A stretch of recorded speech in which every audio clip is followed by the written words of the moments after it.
Magandang araw sa inyo mga obeng. Ayan, kamusta po kayo? Welcome back to our YouTube channel. Ayan, for today's video po, ito po yung unang araw ulit ng trabaho ni Patricia bilang cashier doon nga sa may isang Indian food restaurant.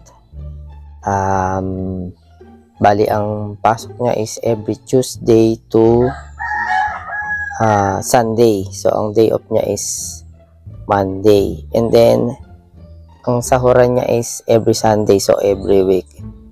So, yan. Ako lang ngayon ang magbabantay ng aming munting negosyong street food. So, pagkakatapos ko po magtinda, diretso naman akong susundo sa kanya. Tapos, ang gagawin ko, hindi rin po ako magtitinda ng Monday. So, may pahinga kaming dalawa. Siguro baka Monday, Tuesday ako hindi magtitinda para makapag-ayos-ayos din dito sa bahay, makapaglinis-linis. So, bala kong magtinda is Wednesday to Sunday. 2 araw pahinga. Ayan. And speaking of sahod, yung sahod po ni Patricia is 400 a day. So, parang same lang din ng dati niyang trabaho. So, ayun, malapit lang. Hindi, parang same lang din nung sa trabaho niya dati. Kapag simula dito sa bukid namin, kailangan namin mag-tricycle palabas. And then, ngayon naman, jeep siya. Ang way niya is papuntang Palapala na. Kung dati ang way niya ay papuntang Patagayta yung trabaho niya, ngayon papalapala na. So, from dun sa highway, papunta dun sa bagong trabaho niya, mga 5 minutes lang. Tingin ko pag nag-jeep, mga ganun lang. 5 minutes to 10 minutes. Mga 10 minutes. Yan. Approximately mga 10 minutes. Ayan. So, ang pasok niya is 10 a.m. to 9:30. Yun yung sara ng Indian food restaurant. So, sabi naman nung naulit nga namin ni Patricia yung sinabi naman nung Indian na walang problema yung sasakit ni Patricia. Tapos, sa uniform, walang problema. Walang uniform. Kahit naka-chinelas lang, pantalon or short, okay lang. So, and then, nag-try ako magsabi sa kanya mga ubeng. Kasi sabi niya, meron siyang isang tagaluto doon. Tagaluto na 17 years old. Babalik na ulit sa school. So, iniisip ko na kapag pumayag yung Indian na yon na kaming dalawa pwedeng pumasok doon. Kumbaga ako magiging assistant cook or taga-service doon, magiging waiter. Wow! Kasi pakikiramdaman ko rin po yung pagtitinda kapag yung laging ang benta lang namin ay 300 sa isang araw. Ganyan. Baka pumasok na lang ako doon. So, kung hindi naman, okay lang, magtitinda na lang din ako. Siyempre, tsatsagain ko na lang din yung pagtitinda. Kahit pa paano, meron kaming everyday na hawak na pera. Kung kailangan namin ng emergency, may hawak akong pera kasi araw-araw may kita. So, gano'n na lang ang aming gagawin. So, ngayon mga obeng, ayan, nag-ready na si Patricia. So, pauwi na kami, and then para maisakay ko siya doon sa papunta niyang trabaho, and then ako mamamalengke ng pangtinda ulit namin. Ayan, so mga obeng, stay tuned lang para sa update sa mga nangyayari lagi sa amin. Obeng, ngayon papasok na po si Patricia sa kanyang panibagong trabaho. So, love, galingan mo. Love, bye-bye, galingan mo. Ayan, daming jeep. Bye-bye, bye-bye. Galingan mo, ha. Ayan, sakay ka na dyan. Bye-bye. Bye-bye. Sana all. Bye-bye. Ayan, sakay na po siya, oh. Bye-bye, love. Ayan, so isang jeep lang naman yung pagkasakay niya namin dito nga sa may tapat ng pinagtitindahan namin mga obeng. Sasakay na siya ng jeep. Ayan. Sakay siya doon sa unahan, or ayun, ayun na po si Patricia. Bye-bye, love. Galingan mo sa work mo. Bye-bye, bye-bye. 346 minutes later. So, ayan mga ubeng, naka-ready na po yung ating mga paninda ngayong araw na to. At nagdagdag ako ng konti ng aming paninda kasi, di ba, nung nakaraang araw, ang paninda lang namin is atay ng baboy at calamares. So, ngayon, wala po kaming atay ng baboy kasi dito po sa palengke ng Silang is mahal ang kilo, 300 per kilo. So, hindi muna ako bumili kasi wala kami tutubuin ni Patricia kung bumili ako. Pero nagdagdag ako mga ubeng. So, meron pa rin tayo dito calamares. Wow! Ayan. And then, meron tayong sonta at leeg ng manok. Ayun o. Yung sonta is talitis po yun ng manok. Ayan, nilagyan natin ng breadings ng harina. Ayan o. Para maging ganyan siyang kalaki. Ayan. Tsaka leeg. Ayan. So, nagdagdag din po ako ng fishball. Ayan. Itong ganito, kaya kinap ko na is 10 pesos yung isang ganito. 10 pesos. Kaya kinap ko na siya. And then, meron din tayong chicken balls. Ayun. Ayan. Ayan yung ating chicken balls. And then, meron din tayong kikiam dito. Pero hindi ko pa niluluto mga ubeng. Kapag may bumili na lang. So, ang madagdag sa ating paninda ay leeg, sonta, fishball, chicken ball, at kikiam. Ayan. So, ito muna yung paiikutin namin ni Patricia. And then, sa susunod, pag tumubo ng maganda, ng malaki, so mag-kwek-kwek-kwek naman tayo. Kasi may naghahanap din ng kwek-kwek. Bili na rin tayo ng kwek-kwek. And then, baka magdagdag pa tayo ng balunan ng manok. Yung leg po kasi, bali ang leeg, ang tinda ko ay isang piraso ay 15 pesos. Kasi yung kilo, nagtanong po ako sa palengke, nagbili ko kanina sa palengke is 140 ang kilo. So, dinicide ko na 15 pesos ang isang piraso ng leeg. So, malalaki naman siya eh. Ayan, malalaki. So, 15 pesos, ayan. And yung ating calamares, ganun pa rin, 20 pesos yung tatlo. Yung ating sonta naman, yung talitis ng manok is 10 pesos. Kasi ginawa ko naman siyang siksik siya. Kung mapapansin nyo ganito pagkakatuhog ko. Hindi yung kalimitan na makikita natin sa mga nagtitinda na maiksi lang. Tapos parang puro harina, yung may pagitan, malaki yung pagitan. Yung sa akin, kaya ako ginawan 10 kasi ganito siyang kalaki. Ayan. Tapos magkakadikit talaga yung talitis. Ayan. So, wala pang hindi pa siya pang prito kasi ilulubog pa natin ito sa harina at saka na may baking powder, tsaka natin ilulubog dun sa isang harina na may na may tubig. Yun. So, yun yung lalong laki ng ating sonta. So, yun. Si Patricia kanina ay tumawag sa akin mga bandang 11:30. Yan. So, medyo nalilito siya daw doon sa may pinasukan niyang bagong trabaho. Kasi, kada may o-orderin daw yung customer, may dagdag yata. Hindi ko maintindihan, pero sabi sa akin ni Patricia, mamaya na raw niya sa akin i-explain kung ano yung parang dagdag. Medyo putol-putol kasi yung pagsasalita ni Pat kanina, kaya sinihinaan niya lang. Kasi nga, baka marinig daw siya nung Indian na, sa bagay, okay lang naman daw mag-cellphone doon. Kaya lang, medyo nalilito pa raw siya. So, siya na lang ang mag-i-explain sa akin mamaya kung ano yung ikinalilito niya na bawat pagkain daw na in-order. Kunwari, chicken biryani. May dagdag pa yata, parang may add tax pa. Ewan ko, hindi ko maintindihan. Oh shit, not good. So, alamin na lang natin kay Patricia mamaya. Tapos, sabi ko sa kanya, kapag kung di man maubos yung paninda natin, aagahan ko ang sarap para mas maaga kitang masundo dyan. Kasi 9:30 yung labas niya. So, hindi ko alam kasi kung mauubos to pero sana Lord maubos. Para bukas may pangpuhunan ulit kami. Ayan. So, yung oras na to, ang time check natin is 2:15. Pero may buwan naman na ako. Ayan, may bumili na. May bumili na ng calamares. Kano ako nang binili? Calamares. Tsaka yung sonta at tsaka leeg. Ayan. May bumili na. So, maaga pa naman. So, tingnan natin mga obeng. Sabi ko lang kay Lab, tsaga lang tayong dalawa, ganun talaga. Hindi madaling kumita ng pera, pinaghihirapan talaga. So, sabi ko, lahat ng ginagawa natin to para sa ating dalawa. Ayan. So, yung pinapangarap pala namin mga ubing na motor, sana makuha na namin this end ng July.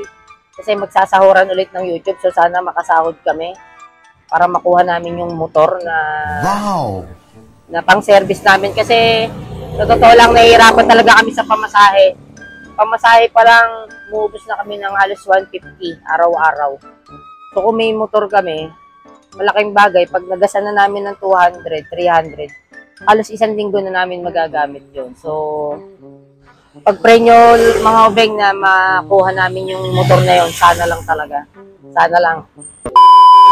So, ayan mga ubeng, ang time check natin is 6:25. So, ang natira na lang sa tinda natin ay eto na lang. Ayan, dalawang stick ng Sonta.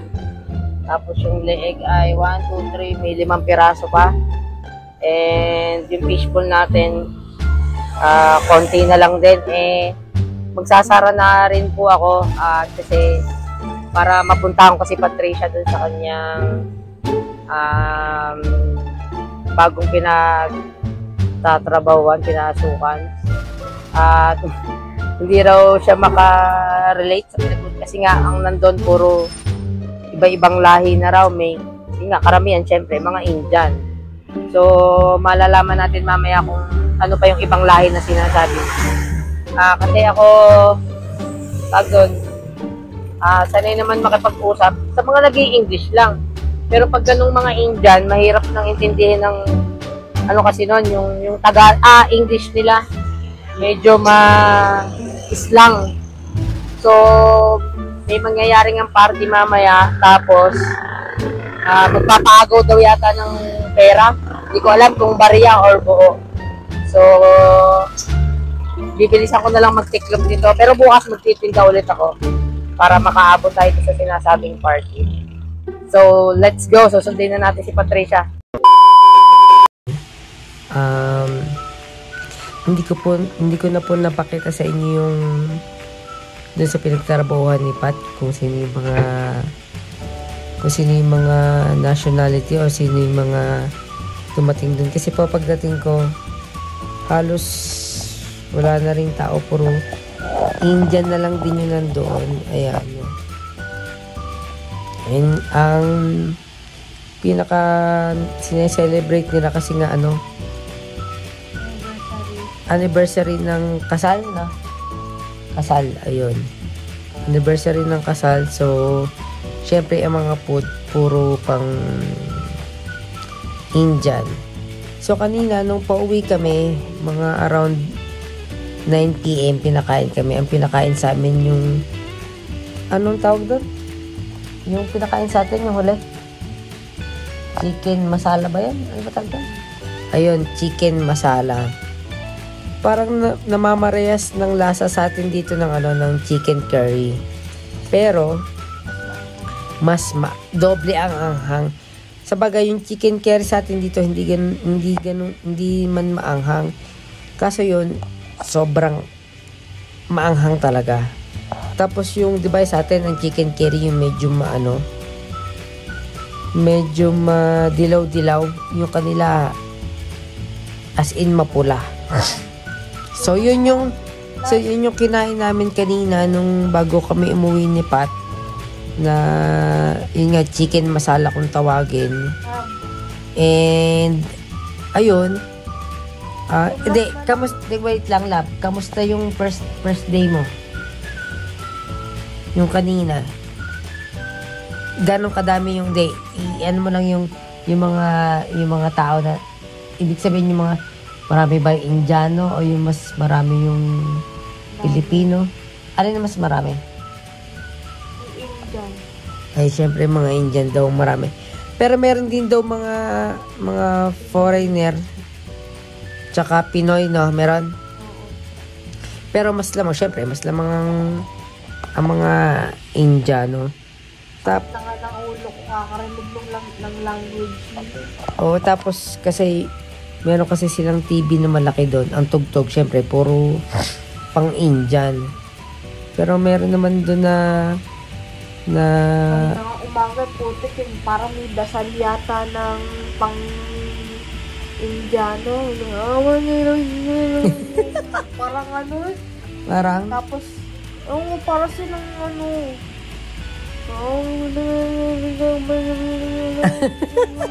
hindi mo maintindihan, syempre, no? parang mga ano, tapos tapos yung Bombay may dala-dalang innocence, nagaganon-ganon siya. Mga ganon-ganon. Nakapikit, gumaganon-ganon. Parang nagdadasal na siya. Tapos gumaganon siya. Mga ganon yun. Parang nagdadasal. Hindi, siguro, ano nila yun? Kumbaga, ano nila yun nung nasa India pa sila. Yun yung lagi nilang ginagawa.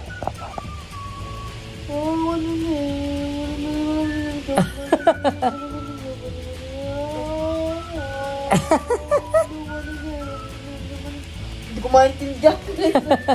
Syempre, paano ba natin maintindihan yun? Ayaw mo yung yung pinakabata sa amin. Oo. Hininaan na nga lang yung hininaan na lang yung volume yung TV eh. Kasi nga hindi maintindihan. Pumunta ako doon sa loob nung kusina. Oo. Sabi niya, wala niya, sakit na lang ulo ko dun sa lingwahan nila. Konti na lang yata, magkasalita na ako ng gantong lingwahan. Kanina nga parang, alam mo yung nakaganyan na lang ako, tapos, nairig ko. Sige, mandiyan na yung bando, yung manaling yung maninga, masya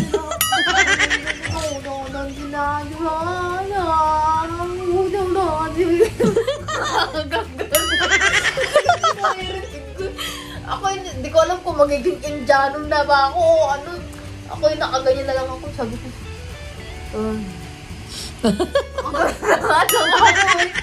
tapos sa cellphone ako, nakaganyan ako. Sabi ko, my God, sabi ko, ganun na nga lang ako, sakit na lang yung ulo. Puti ko. Sabi ko, konting tiis naman may uwi na. Puti ko, sino ba naman? Para akong inaantok doon sa kahilig. Yung para akong inaantok, sumasakit yung ulo ko na. Para akong,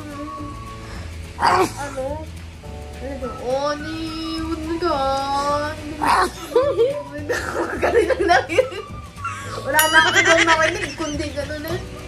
Hindi, so Tapos mga beng, tapos yung mga salita pa na maririnig ko, talaga, nang hindi, naman na, diyan man, ang hina, dito na niya, tapos ito ko. Ang sakit na, sabi ko, okay.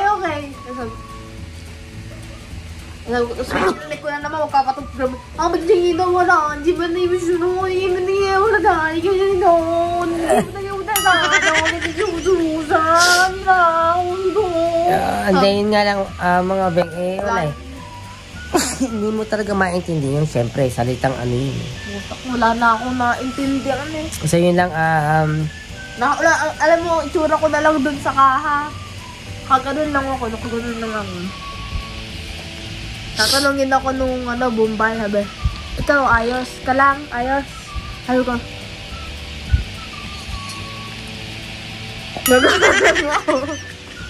gano'n na lang ako, para kunwari ayos ako. okay. Ayun. Ayos ako. Ayos lang ako, medyo mainit po kasi mainit.